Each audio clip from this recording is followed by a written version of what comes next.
Doctor Baba Saheb Ambedkar open university.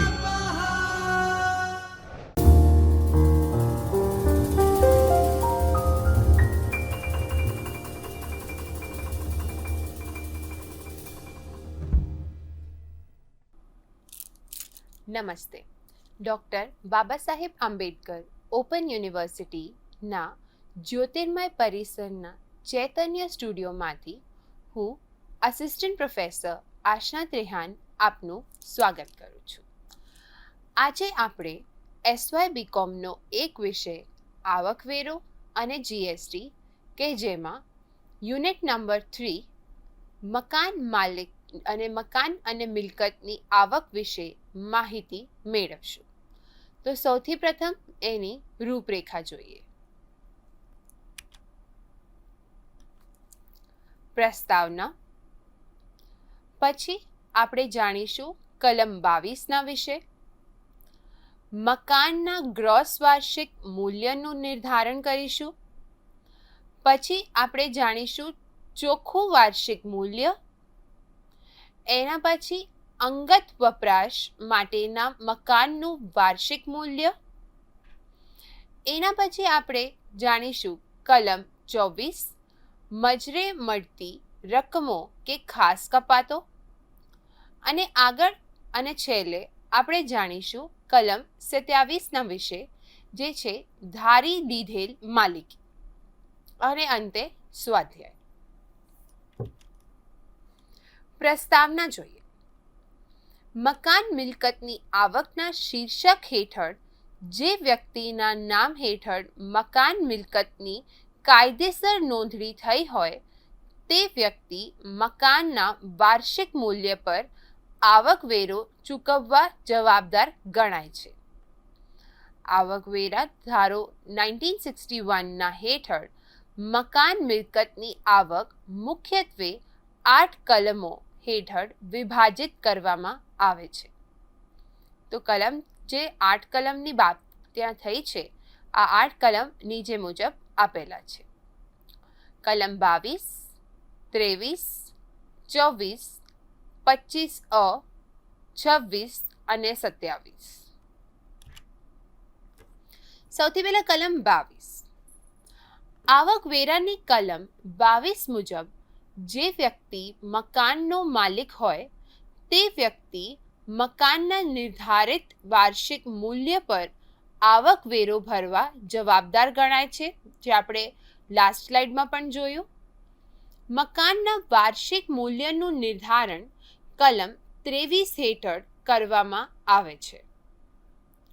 ઉપર જણાવેલ વ્યાખ્યા મુજબ કોઈ પણ વ્યક્તિ મકાન મિલકતના શીર્ષક હેઠળ વેરો ભરવા તૈયાર ત્યારે જ જવાબદાર ગણાશે જ્યારે નીચે જણાવેલ 3 શરતોનું પાલન થશે.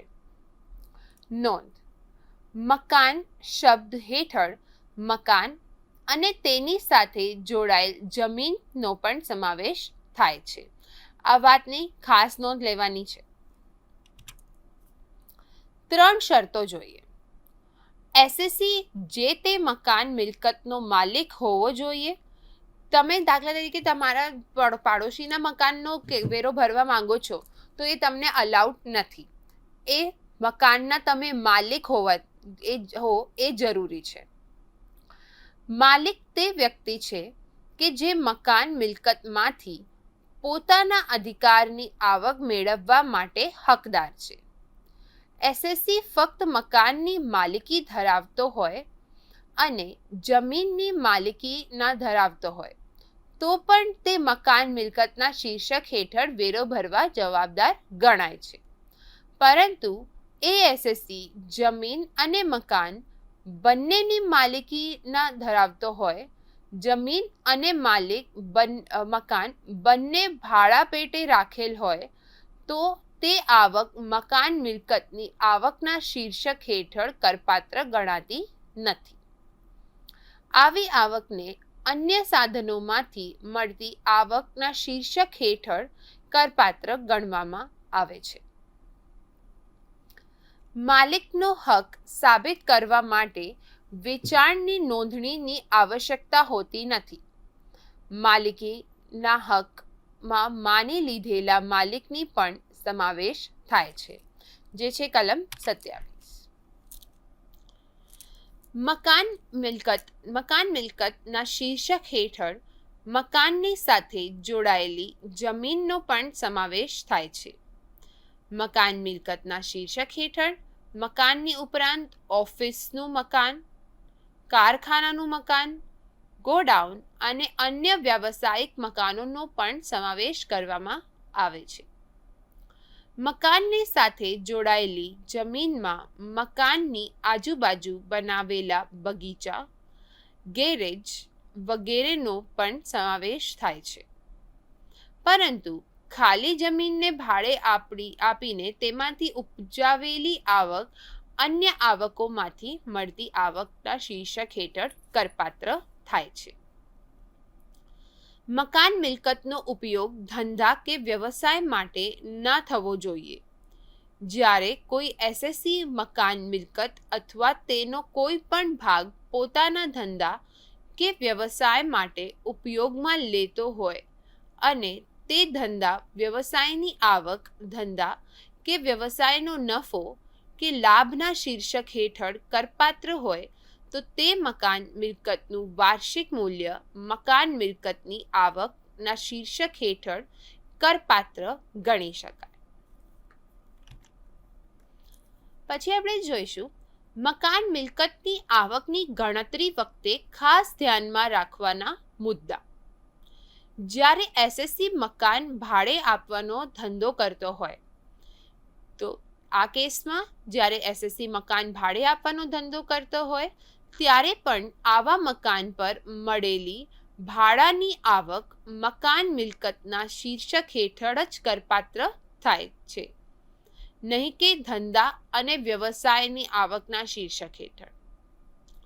આનો અપવાદ, પરંતુ જ્યારે આવી મકાન મિલકત અન્ય સુવિધાઓ સાથે એસએસસી દ્વારા ભાડે આપવામાં આવે છે, ઉદાહરણ તરીકે ફર્નિચર સાથેનું મકાન વગેરે, તેવા સમયે મકાનના ભાડામાંથી મળેલી આવક ધંધા અને વ્યવસાયની આવકના શીર્ષક હેઠળ કરપાત્ર થાય છે. જ્યારે મકાન મિલકત પેટા ભાડે આપેલી હોય. જ્યારે ભાડુઆત મકાન મિલકતનો કોઈ ચોક્કસ ભાગ પેટા ભાડે આપે છે ત્યારે તે ભાડુઆતને મળેલી આવક અન્ય સાધનોમાંથી મળેલ આવકના શીર્ષક હેઠળ કરપાત્ર ગણવામાં આવશે.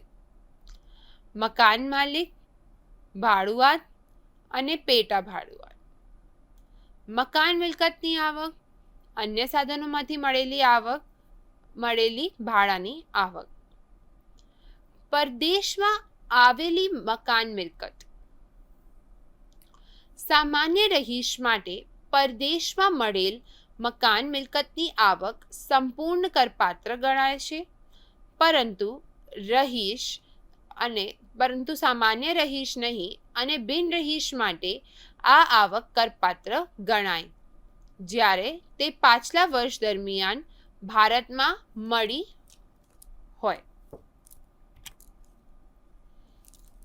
જ્યારે મકાન મિલકતની માલિકી વિવાદાસ્પદ હોય.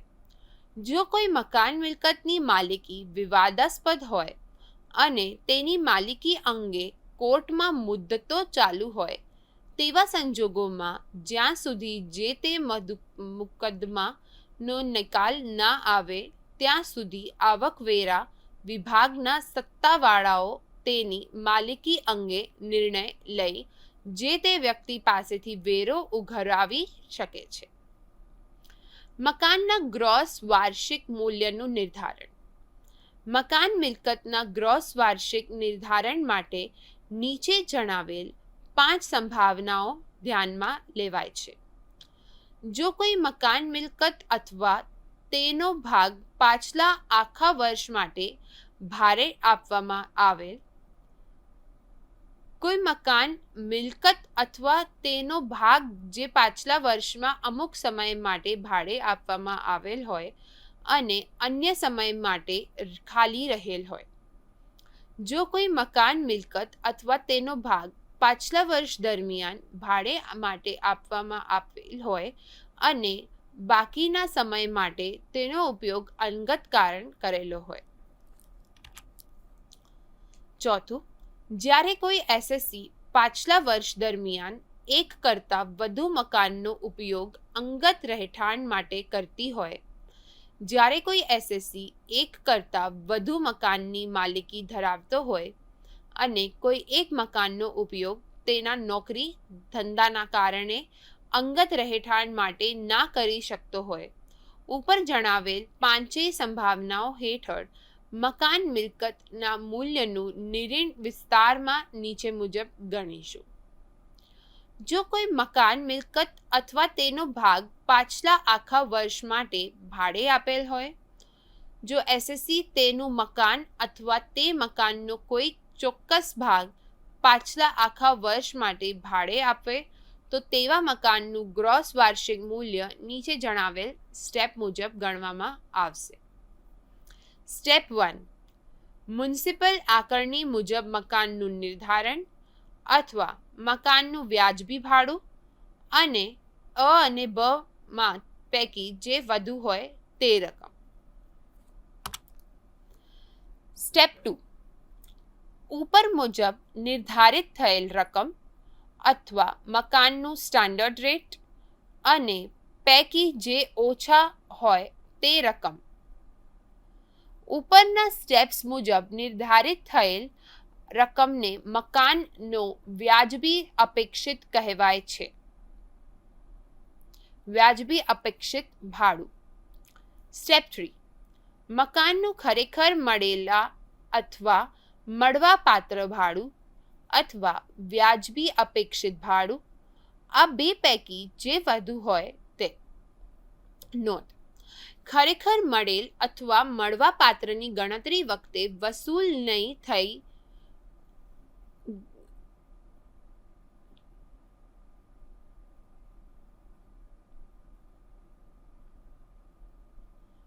પરંતુ મકાન ખાલી રહ્યું હોય તો તેવા સમયનો કરવામાં આવતું નથી. મકાન મિલકત અથવા તેનો ભાગ જે પાછલા વર્ષમાં અમુક સમય માટે ભાડે આપવામાં આવેલ હોય તે અન્ય સમય માટે ખાલી રહેલ હોય. સ્ટેપ 3, માઇનસ ખાલી રહેલા સમયમાં ગુમાવેલ ભાડું. સ્ટેપ 4, સ્ટેપ 3 મુજબ નિર્ધારિત કરેલ મૂલ્ય માઇનસ મકાન ખાલી રહ્યું હોય તે કારણથી ના મળેલું ભાડું. આ પ્રક્રિયાના અંતે મળેલી રકમ મકાનનું ગ્રોસ વાર્ષિક મૂલ્ય ગણાશે. મ્યુનિસિપલ આકારણી મુજબનું મૂલ્ય અને વ્યાજબી ભાડું આ બે પૈકી જે વધુ હોય તે. સ્ટાન્ડર્ડ રેટ અને આ વસ્તુમાં અને સ્ટાન્ડર્ડ રેટમાં જે પૈકી ઓછી હોય તે. ખરેખર મળેલ અથવા મળવાપાત્ર ભાડું અને બે પૈકી જે વધુ હોય તે.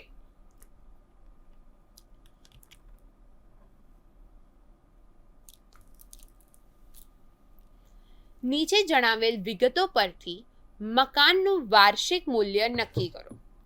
વિગતો: મ્યુનિસિપલ આકારણી મુજબનું મૂલ્ય, મકાનનું વ્યાજબી ભાડું અને સ્ટાન્ડર્ડ રેટ.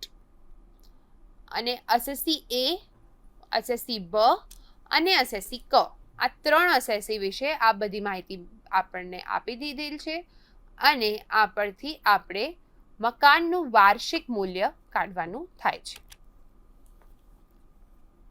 એસએસસી અ. સ્ટેપ 1, મ્યુનિસિપલ આકારણી મુજબનું મૂલ્ય અથવા મકાનનું વ્યાજબી ભાડું, બે પૈકી જે વધુ હોય તે મૂલ્ય. તો 10 અને 14,000 માંથી વધુ કયું છે તો 14,000.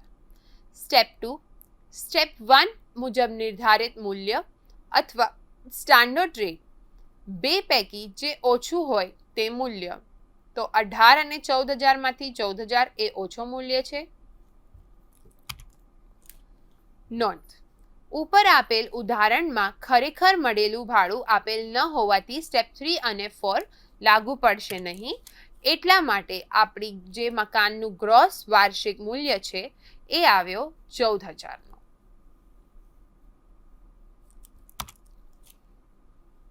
એસએસસી બ મ્યુનિસિપલ આકારણી મુજબનું મૂલ્ય જે છે 10,000 અથવા મકાનનું વ્યાજબી ભાડું 8,000, બે પૈકીનું વધુ મૂલ્ય ₹10,000, સ્ટેપ 1 મુજબ મૂલ્ય ₹10,000 અથવા સ્ટાન્ડર્ડ રેટ ₹12,000, બે પૈકી જે ઓછું હોય તે છે 10,000. તો મકાનનું વાર્ષિક મૂલ્ય એ બનશે 12,000. એસએસસી ક સેમ પ્રોસેસ 10 અને 9 માંથી જે વધુ હોય એટલે 10 અને 10 અને 8 માંથી જે ઓછું હોય તે. જો કોઈ મકાન પાછલા વર્ષ દરમિયાન અમુક સમય માટે ભાડે આપેલ હોય અને અન્ય સમય માટે તેનો ઉપયોગ અંગત રહેઠાણ માટે કરેલ હોય, આવા સંજોગોમાં સ્ટેપ 1 અને 2 મુજબ વ્યાજબી અપેક્ષિત ભાડું તે રીતે ગણવું કે મકાન આખા વર્ષ દરમિયાન ભાડે આપેલ છે, પરંતુ ખરેખર મળેલ કે મળવાપાત્ર ભાડું સ્ટેપ 2 મુજબ તે જ સમય માટે ગણવું જે સમય માટે મકાન ભાડે આપેલ હોય. જ્યારે એસએસસી 1 કરતાં વધુ મકાનનો ઉપયોગ સ્વ વપરાશ માટે કરતો હોય.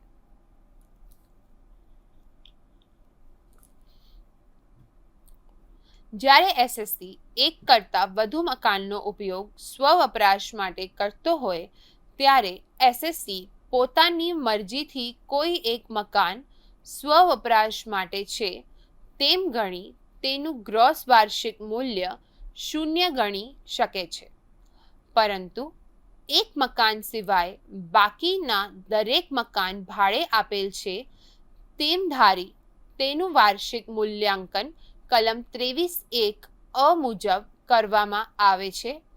આવા સંજોગોમાં એસએસસીએ દરેક સંભાવના ધ્યાનમાં લઈ જે તે સંભાવના હેઠળ પોતાની કુલ વાર્ષિક કરપાત્ર આવક ગણવાની રહેશે અને તે પૈકી જે સંભાવના હેઠળ કુલ કરપાત્ર મૂલ્ય સૌથી ઓછું આવે તે મુજબ એક મકાન સ્વવપરાશ માટે ગણી અને મકાનને ભાડે આપેલ છે તેમ ગણતરી થશે. જ્યારે એસએસસી 1 કરતાં વધુ મકાનની માલિકી ધરાવતો હોય પરંતુ તે કોઈ મકાનનો ઉપયોગ પોતાની નોકરી ધંધાના કારણે સ્વવપરાશ માટે ન શકતો હોય, આવા સંજોગોમાં જ્યારે એસએસસી પોતાની નોકરી અથવા ધંધાના કારણથી જે તે મકાનનો ઉપયોગ સ્વવપરાશ માટે ન કરી શકતો હોય ત્યારે એસએસસી બંને મકાનનું મૂલ્યાંકન સ્વવપરાશ માટે કરી શકે છે અને ઉપર જણાવેલ સંભાવના મુજબ કોઈ એક મકાન ભાડે આપેલ છે તેમ ધારી લેવામાં આવશે નહીં. આમાં નોંધ કરવાની બાબત, ઉપર જણાવેલ સંભાવનાઓ ચકાસવા માટે સૌપ્રથમ અંગત વપરાશના મકાનનું વાર્ષિક મૂલ્યાંકન અને ચોખ્ખું વાર્ષિક મૂલ્ય સમજવું જરૂરી છે. આ મૂલ્યાંકન આપણે પછીના મુદ્દા નંબર 4 અને મુદ્દા નંબર 5માં સમજશે. ચોખ્ખું વાર્ષિક મૂલ્ય મકાન મિલકતનું ગ્રોસ મૂલ્ય શોધ્યા બાદ તેનું ચોખ્ખું વાર્ષિક મૂલ્ય શોધવામાં આવે છે. ચોખ્ખું વાર્ષિક મૂલ્ય શોધવા મકાન મિલકતની ગ્રોસ વાર્ષિક મૂલ્યમાં સ્થાનિક કરવેરા બાદ કરવામાં આવે છે. સ્થાનિક કરવેરા ત્યારે જ બાદ કરવામાં આવે છે જ્યારે તે ભરવાની જવાબદારી મકાન માલિકની હોય નહીં કે મકાનના ભાડુઆતની. જ્યારે કોઈ સ્પષ્ટતા ન કરી હોય ત્યારે તેમ ધારી શકાય છે કે સ્થાનિક કરવેરા મકાન માલિક ભરેલા હશે. ચાલુ વર્ષ માટેના કરવેરામાંથી ફક્ત ચૂકવેલા વેરા જ બાદ થશે. અગાઉના વર્ષના બાકી રહેલા કરવેરાને જો આ વર્ષ માટે ભરેલ હશે તો તે પણ બાદ મળશે, પરંતુ એડવાન્સમાં ચૂકવેલ આવતા વર્ષના કરવેરા બાદ મળી શકશે નહીં. સ્થાનિક કરવેરા હેઠળ સામાન્ય રીતે મકાન વેરો, શિક્ષણ વેરો, પાણી વેરો, સામાન્ય વેરો વગેરેનો સમાવેશ થાય છે. સ્થાનિક કરવેરા માટે કર્યા પછી બાકી રહેલી રકમ ચોખ્ખું વાર્ષિક મૂલ્ય ગણાશે.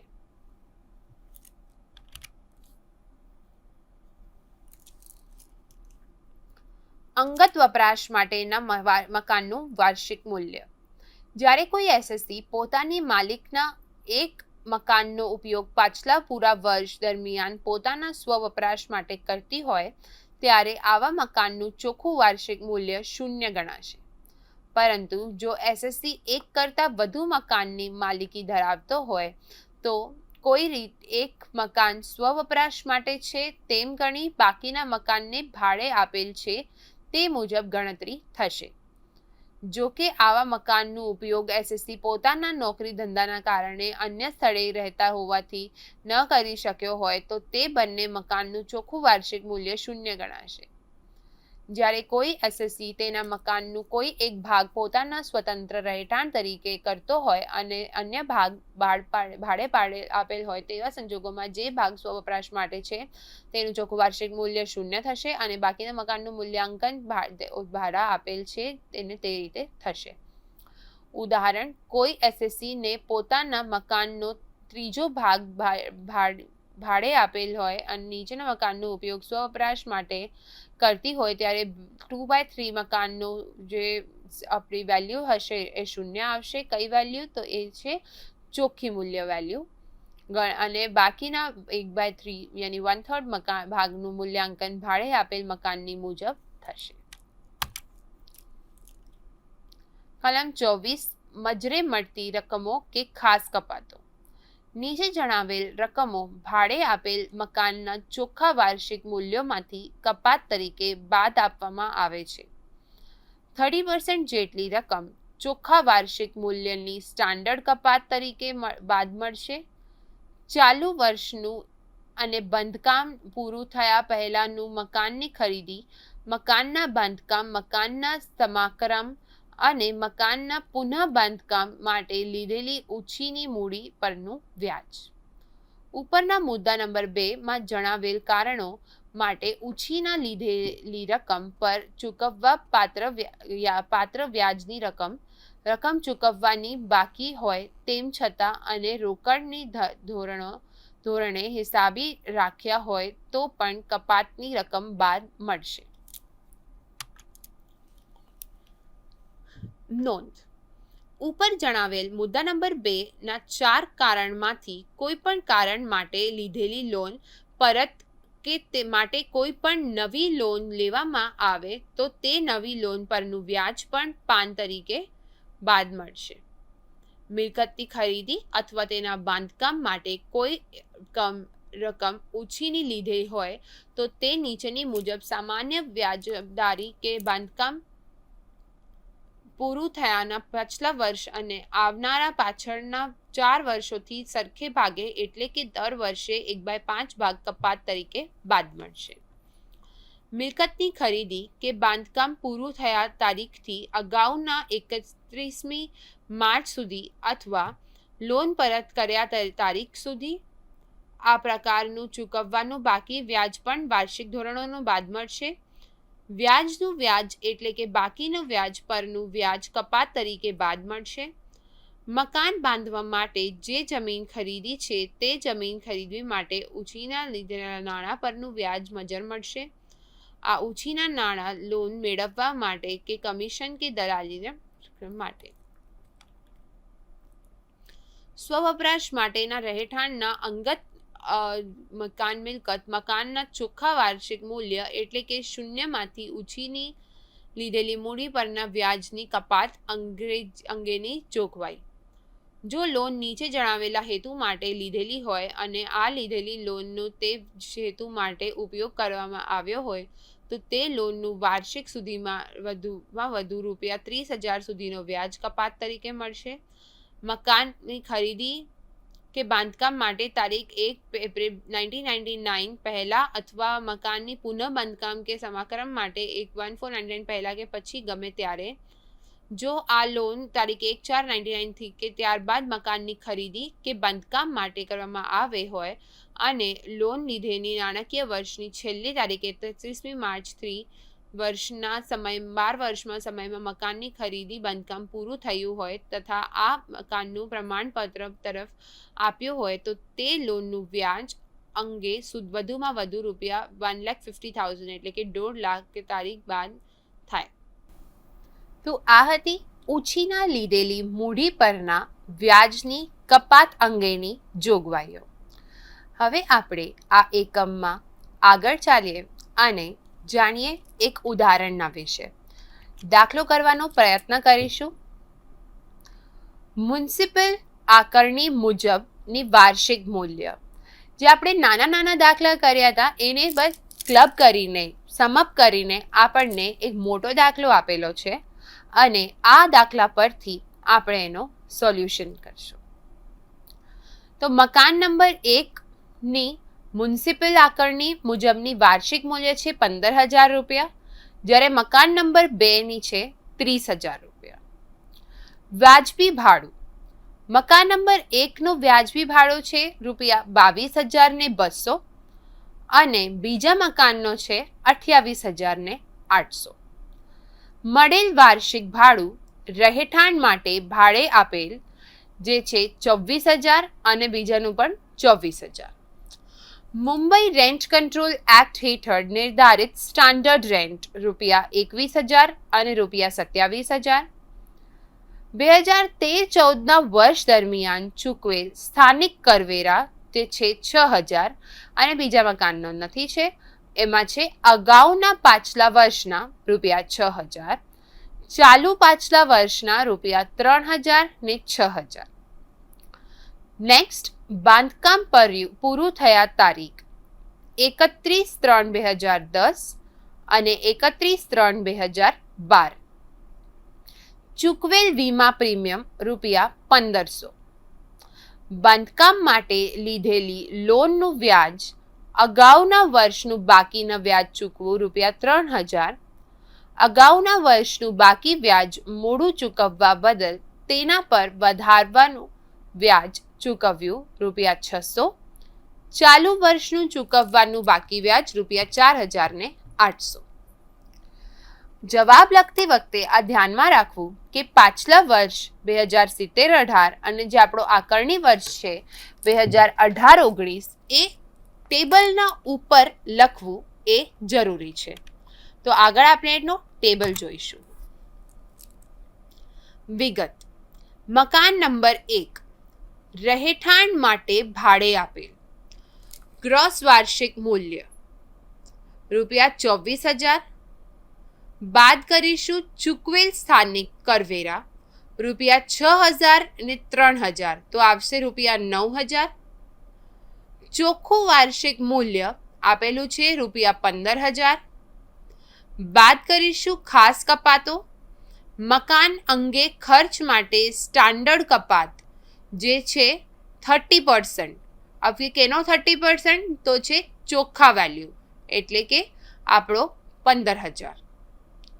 બાંધકામ માટેના લોનનું ચાલુ વર્ષનું બાકી વ્યાજ રૂપિયા 3,600 અને માઇનસ કરીશું જે આપણો ચાલુ વર્ષનું બાકી હતું 600 તો આવશે 3,000. પ્રથમ મકાનની કરપાત્ર આવક, ઉપરની કેલ્ક્યુલેશન્સ એના પહેલા આપણે કરી લઈશું તો આપણો આન્સર આવશે 2,400. પ્રથમ મકાનની કરપાત્ર આવક, મકાન નંબર જે આવશે આપણી 2,500 રૂપિયા. મકાન નંબર 2 રહેઠાણ માટે ભાડે આપેલ ગ્રોસ વાર્ષિક મૂલ્ય રૂપિયા 20,000. આપણે આગળ એનો દાખલો કર્યો જ તો. ચૂકવેલ સ્થાનિક કરવેરા 6,000. ચોખ્ખું વાર્ષિક મૂલ્ય આવશે રૂપિયા 21,000. બાદ કરીશું ખાસ કપાતો જે છે અગેન 30% ઓફ એની ચોખ્ખું વાર્ષિક મૂલ્ય દેટ ઇઝ 6,300 એન્ડ બાંધકામ માટેની લોનનું ચાલુ વર્ષનું બાકી વ્યાજ રૂપિયા 4,800 તો આવશે રૂપિયા 11,100. દ્વિતીય મકાનની કરપાત્ર આવક રૂપિયા 9,900 અને ફાઇનલી મકાન મિલકતોની કરપાત્ર આવક આવશે રૂપિયા 17,400. તો આવી રીતે આપણે સોલ્વ કરીશું મોટો દાખલો. આગળ જોઈએ તો આ ચેપ્ટરમાં આપણે શું શું શીખ્યા? તો આપણે શીખ્યા જે આપણો આખો ધારો છે ઇન્કમ ટેક્સ એક્ટ 1961, એમાં જે 8 કલમો આપ્યા છે એના વિશે માહિતી મેળવી, અને આપણે વેરિયસ કેસીસ જોયા, અને એ બધા કેસીસમાં કેવી રીતે આપણે ગ્રોસ મૂલ્ય સુધી પહોંચીશું તે જોયો. આખરે આપણે એક દાખલો કર્યો, અને દાખલામાં તમને જોયું હતું કે દાખલામાં જે શરૂઆતનો સ્ટેપ છે એ ગ્રોસ મૂલ્યથી શરૂ થાય છે. તો જ્યારે ગ્રોસ મૂલ્ય આપણો ખોટો થઈ જાય તો આખો દાખલો ખોટો થવાનો જે રીઝન બની શકે છે. અને બીજી વાત, આ ગ્રોસ મૂલ્ય કેવી રીતે સોલ્વ કરવું અને કેવી રીતે કાઢવું એના વિશે પણ આપણે એક ઉદાહરણ જોયો હતો, અને એમાં 4 કેસીસ હતા, અને એ 4 કેસીસમાં જુદી જુદી રીતે આપણે ગ્રોસ મૂલ્ય કાઢ્યો હતો. તો આ હતો મકાન મિલકતની આવક, આવકવેરો અને જીએસટીનો એકમ નંબર 3. મને આશા છે કે આ એકમમાં જે તમને સમજાવવાનો પ્રયત્ન કર્યો એ તમને સમજણ પડી હશે. આભાર. स्वाध्यायः परमः